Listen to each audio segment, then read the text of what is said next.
Magandang araw po sa bawat isa sa inyo. Welcome back to our 365 Daily Devotions. Gusto po munang batiin ng magandang umaga po sila Estela Palencia ng Pasay, Robert Valdez ng Baguio, Gloria Orawa ng Paris, France, Connie Deste ng Batangas, and Domingo ng Bulacan. Hello po sa inyo. At ngayon po, itutuloy po natin yung ating series patungkol po sa The Forgotten God.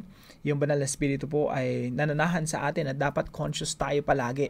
Sa puso natin, laging merong conversation, merong usapan. Ito po ay usapan natin at ang Santong Espiritu sa ating buhay.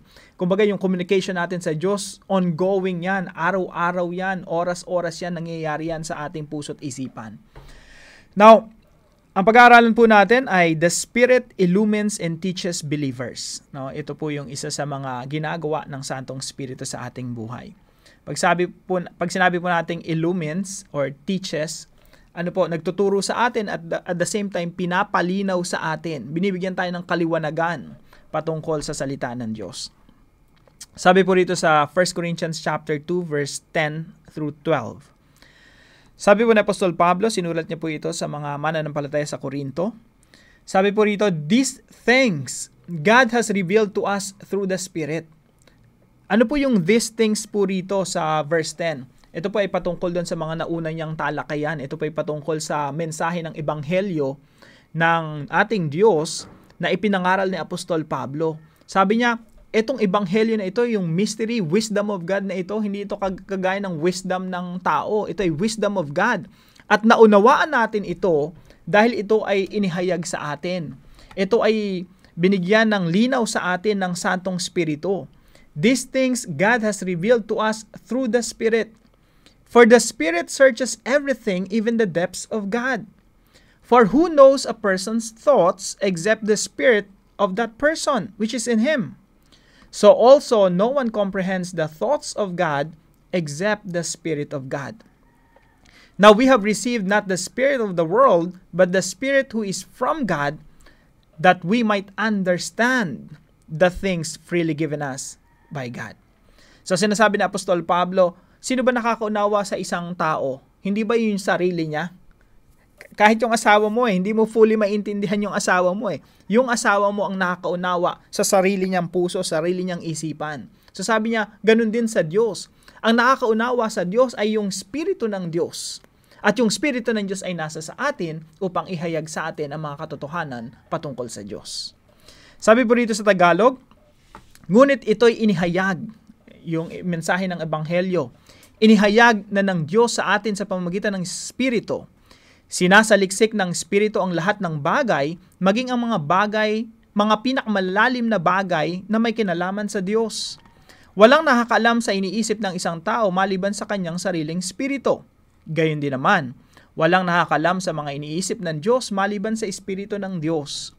Ang tinanggap natin ay hindi ang espiritu ng sanlibutan, kundi ang espiritu na mula sa Diyos, upang maunawaan natin ang mga kaloob niya sa atin. Ito po yung una nating teaching ngayong umaga. The Spirit knows the depths of God. Yung Espiritu ng Diyos ang siyang nakakaunawa ng lahat ng mga bagay na patungkol sa Diyos. Isipin niyo pong mabuti, no? Ang ganda ng illustration dito na Apostol Pablo. Yung mga tao sa paligid natin, kung anong laman ng isip nila, you can only guess. Or habang nagsasalita sila, pwede mong malaman. At least may idea ka kung ano yung nasa isip nila. Pero kahit yung sinasabi nila, hindi mo pa rin malalaman exactly kung ano yung nasa isip nila. Kasi minsan kulang yung pananalita, miscommunication, or pwedeng nagsisinungaling, or minsan hindi talaga natin makuha kung ano tunay na laman ng isip ng tao, lalo na pag usaping nasa korte yan, o mga hearing sa Senado, hearing sa Kongreso. Di natin alam kung ano talaga yung laman ng isip ng tao. Nakakaalam lang kung sino nagmay-ari ng katawan. Kung ako nagmay-ari ng katawan ko, ako lang nakakaintindi talaga ng laman ng isip ko. So sabi ni Apostol Pablo, ganun rin sa Diyos. Paano maunawaan ng Diyos? Di ba? Meron siyang sariling isip and His thoughts are higher than our thoughts. Iba yung isip ng Diyos. Ang nakakaunawa lang talaga sa Diyos ay ang Espiritu Santo. At salamat sa Diyos dahil ibinigay niya yung Espiritu Santo upang manahan sa atin at yung Espiritu Santo ang magpapaunawa sa atin ng mga bagay na patungkol sa Diyos. Amen po ba? Kaya point number 2 natin, the Spirit reveals the thoughts of God. So sabi po rito ng verse na ito, no? Now we have received not the spirit of the world, but the Spirit who is from God. So tinanggap natin yung Espiritu mula sa Diyos. Ang sabi rito, that we might understand, upang magkaroon tayo ng kaunawaan, the things freely given us by God. And then verse 10, sabi rito, these things God has revealed. So ang trabaho po pala ng Santong Espiritu sa atin ay magpahayag sa atin ng mga bagay patungkol sa Diyos. At yung Santong Espiritu na yan ang magpapaintindi sa atin ng mensahe ng ating Diyos. Kaya nga po naunawaan natin yung Ebanghelyo eh. Maraming tao kahit preach ng gospel dyan, pag walang Espiritu Santong kumikilos, hindi niya maintindihan yung gospel. Hindi niya tatanggapin. Biruin mo dito sa Corinthians, no? Ang mensahe, Jesus Christ was crucified. Yun yung mensahe ni Apostol Pablo, that's the power of God, that's our salvation. Jesus Christ was crucified. Sino sa mga taga-Korinto, nung unang panahon ang maniniwala na dahil namatay si Kristo doon sa krus, naligtas ako? Sino makakaintindi nun? Talagang stumbling block nga yun eh. Kumbaga, foolishness sa ibang mga tao. Stumbling block para sa mga Hudyo. Foolishness para sa mga Gentiles. Pero dahil ang Espiritu ng Diyos ay kumikilos sa mga nakakarinig, nauunawaan nila. O nga, yung mga kasalanan ko, napako na doon sa katawan ng Panginoong Hesukristo at ako ay napatawad na, ako ay nagkaroon ng kaligtasan. Pag wala talagang Espiritu ng Diyos na kumikilos, imposibleng makakilala ang isang tao. Maunawaan yung gospel. Maunawaan yung kalagahan ng pagkapako ng Panginoong Hesukristo doon sa krus. So the Spirit reveals the thoughts of God. Ano ba yung iniisip ng Diyos? Ano ba yung gospel na ipinapahayag ng Diyos sa atin? Yung mabuting balita na ipinapahayag niya sa atin. Ang Santong Espiritu po ang nagre-reveal, nagpapaunawa noon sa atin. And number 3 po, the Spirit reminds us the words of God. Ang Espiritu Santo ang nagpapaalala sa atin ng mga sinasabi ng Diyos sa atin, mga principles na nauunawaan natin sa Biblia. So, yung kaligtasan natin talaga hanggang paglago sa ating pananampalataya hanggang sa pagiging katulad natin ng ating Panginoon Hesukristo, work yan ng Santong Espiritu from beginning to end. Sabi po rito sa John chapter 16, verse 13, when the Spirit of truth comes, He will guide you into all the truth. Ang Santong Espiritu maggagabay sa atin upang matuklasan natin at maunawaan natin ang mga katotohanan na inihayag sa atin ng Diyos. John chapter 14, verse 26, but the Helper, ang patnubay, ang Santong Espiritu, sabi ng Panginoong Hesukristo, the Holy Spirit whom the Father will send in my name, He will teach you all things and bring to your remembrance all that I have said to you. Siya yung magtuturo sa inyo ng lahat ng bagay na kailangan nyong malaman at siya rin ang magpapaalala sa inyo ng mga bagay na tinuro ko sa inyo. Ngunit ang patnubay, ang Espiritu Santo na isusugo ng Ama sa pangalan ko, ang siyang magtuturo sa inyo ng lahat ng bagay at magpapaalala ng lahat ng sinabi ko sa inyo. So ano po yung work ng Santong Espiritu? It has to do with teaching. It has to do with reminding. It has to do with talking. Kaya ang role natin, listening, obeying. Hindi po natin pwedeng pagbaligtarin yun, no? Na tayo magsasalita, tayo mag-uutos, to yung Diyos ang susunod, ang Santong Espiritu ang susunod sa. Lagi pong ang banal na Espiritu ang magsasalita, tayo ay makikinig at tayo ang susunod. Kaya mga kapatid, napakahalaga na tayong mga mananampalataya, sensitive yung ating mga tenga. Kaya dalawa yung tenga natin para talaga makinig sa salita ng Diyos, makinig sa tinig ng Santong Espiritu at sumunod sa inuutos, sa mga udyok ng Espiritu Santo sa ating mga buhay. Tatlo po yan, no? Dito sa ating devotion ngayon. The Spirit knows the depths of God. Siya'y nakakaunawa talaga sa Diyos. The Spirit reveals the thoughts of God. Yung kaisipan ng Diyos ipinapaunawa ng Santong Espiritu sa atin. At the same time, the Spirit teaches us, reminds us the words of God. Kaya talaga mababago tayo araw-araw kung tayo makikinig at susunod sa tinig ng Santong Espiritu. Now, paano po natin ito i-apply sa ating mga buhay? Number 1, study biblical doctrines prayerfully. Yung sanctification po, pinag-aaralan natin kahapon, yun yung mga biblical doctrines. Regeneration, no? Marami pong mga importanteng doktrina sa Biblia na dapat inuunawa talaga natin.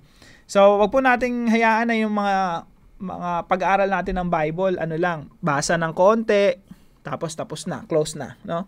Yung Biblia, inaaral talaga yan. Pinag-aaralang mabuti, pinagsisikapan. Kaya merong pagtsatsaga talaga sa pag-aaral. I hope lahat tayo magkaroon ng kasabikan, malalim na pagkagutom at pagkauhaw na maunawaan talaga yung mga doktrina sa Biblia. At habang lumalago ka sa iyong pananampalataya, hindi na yung mga gusto mo yung parang ano lang, no, yung alam niyo yung daily devotion na binubuklat mo lang tapos isang page tapos kung ano mga illustration, no, tapos next day, next day basa lang ng konti, isang verse lang kahit di pinapaliwanag, basahin mo lang konti, may konting mga inspiration diyan, feel good, etc. I hope patuloy tayong lumago, no. Ang hinahangad na natin, meat, yung talagang laman, yung karne mula sa salita ng Diyos na talagang magpapalusog sa ating spiritual na pamumuhay. So kabilang po dyan yung biblical doctrines. At pag nag-aaral po tayo ng doktrina, hindi para yumabang tayo at lumaki yung ulo natin dahil marami tayong kaalaman, kundi para talaga lumago tayo at mas mapalapit tayo sa ating Panginoon. That's why when we study biblical doctrines, we do that prayerfully. May gabay talaga ng Santong Espiritu. And number 2 po, rely on the Spirit to understand revelation. Dumedepende tayo sa Santong Espiritu upang maunawaan natin yung mga kapahayagan ng Diyos. Again, pag nag-aral tayo ng Bible, hindi yan intellectual lang na inaaral mo yan sa pamamagitan ng sarili mong wisdom, sarili mong kaalaman. Diyan pinapanganak yung samot-saring mga kulto. Yung mga maling paniniwala patungkol sa Diyos. Kasi puro logic ang umiiral, pati yung Trinity, gusto mo logical, no? Yung puro human wisdom yung kaya kung ano-ano yung mga naiimbentong mga doktrina na unbiblical. Diyan pinapanganak yung maraming mga maling katuruan. That's why we have to rely on the Spirit. Dumedepende tayo sa Espiritu Santo. Bakit? Kasi ang Espiritu Santo ang nakakaunawa ng mga bagay patungkol sa Diyos. The Spirit understands and knows the depths of God. At ang Espiritu Santo rin ang nagpapahayag sa atin ng mga bagay patungkol sa Diyos. Rely on the Spirit to understand revelation. Lalo na sa pag-aaral natin ng banal na kasulatan. By the way, ang Biblia po sa theology, tinatawag natin yung special revelation. Na ano talaga, ito yung clear na kapahayagan ng Diyos patungkol sa kanyang sarili.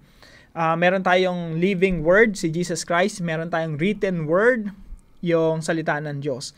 At wag na tayong maniwala pa sa iba't ibang mga revelation, iba't ibang mga nasulat na kung sino-sino mga tao at yun yung revelation. Meron pang Third Testament, etc. etc. Kung ano yung nasa Bible, yan na yun. Yan yung ating panampalatayahan. So let's rely on the Spirit to understand revelation, to understand the Bible, to understand who Jesus is. And number 3 po, obey the Spirit's teachings and reminders. Habang nag-aaral tayo ng salita ng Diyos, pumapasok yan sa ating mga isipan. Araw-araw, nag-iiba-iba yung mga sitwasyon natin. At sa iba't ibang sitwasyon na yon, dun pumapasok yung Santong Espiritu na ipapaalala niya sa iyo yung mga bagay na naunawaan mo patungkol sa Diyos, mga principles sa Bible, na karapat dapat i-apply sa sitwasyon mo at that time. No? Kaya we have to obey the Spirit's teachings and reminders. Tuturuan tayo ng Santong Espiritu sa pamamagitan ng salita ng Diyos. At the same time, kapag i-apply na natin yon, may mga kasalumuha tayong mga tao, iba't ibang mga sitwasyon, mararamdaman mo sa iyong sarili, marirealize mo yung Santong Espiritu nangungusap sa iyo, i-remind sa iyo, ipapaalala sa iyo yung mga bagay na natuklasan mo sa Biblia. At that point in time, kailangan mo lang talagang sumunod, i-apply yung salita ng Diyos sa anumang sitwasyon na meron tayo. Right now, yung natututunan natin ngayon, throughout the day, papaalala ng Santong Espiritu yan sa iyo para i-apply mo sa iyong buhay. Kailangan po natin obey, sumunod. Obey the Spirit's teachings and reminders. Now, para po sa ating discussion, what is the role of the Holy Spirit as we study the Bible? In your own words, ano nga ba yung role ng Santong Espiritu habang nag-aaral tayo ng salita ng Diyos? So pag-usapan po natin yan para mas lumalim pa tayo sa ating mga discussion groups. At samahan niyo po ako sa panalangin. Every time po na tayo mananalangin, gawin po natin itong panalangin mula sa puso at kinakausap natin yung Diyos. Dear Lord, thank you for the gift of your Holy Spirit. I am grateful that your Spirit knows the depths of who you are and reveals your thoughts to me. Help me to listen and remember the words you have spoken. As I study biblical doctrines, let me do so with a prayerful heart, seeking understanding and wisdom. I rely on the Spirit to guide me in understanding your revelations. Teach me to obey the Spirit's reminders and teachings in my daily life. May I grow in faith and knowledge, reflecting your love and truth to those around me. In Jesus' name, amen and amen. Salamat po sa partner natin sa devotion natin na ito, si Tol Danes. Hello po sa inyo. Pagpalain po kayo ng ating Panginoon. At kung kayo po ay may natutunan sa devotion natin na ito, ipalam nyo lang po sa comment section right below this video. And please don't forget to share this devotion to your loved ones, to your family and friends. Magkita-kita muli tayo bukas, 5:00 ng umaga dito sa ating Daily Devotion.